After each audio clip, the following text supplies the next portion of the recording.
Hey there, welcome back. So today we will discuss about arrays. Now for example, when we declare a variable int x equals 5, a specific memory location is allocated and the information 5 is stored in that specific memory location. Now in programming there might be many scenarios when we would like to store collection of information. Let me give you an example. For example, we would like to store name of all the students in a specific class.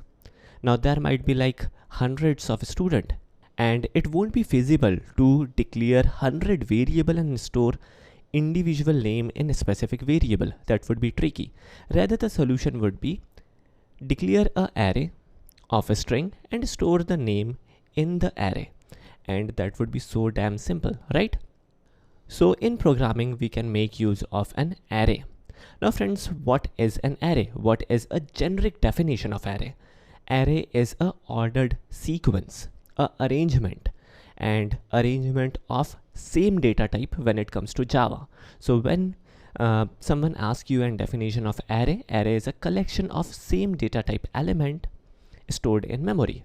Now friends, in Java, whenever we declare and define an array, the memory allocation is done in a smart fashion.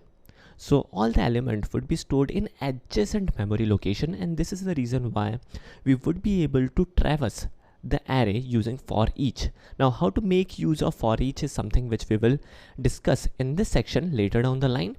But imagine couple of things. First, what is an array? Array is collection of same data type element stored in adjacent memory location, and we can also make use of for each loop to traverse the array. Definitely there are more things to array which we will discuss in this section. Thanks for watching. Take care. This is Chand signing off.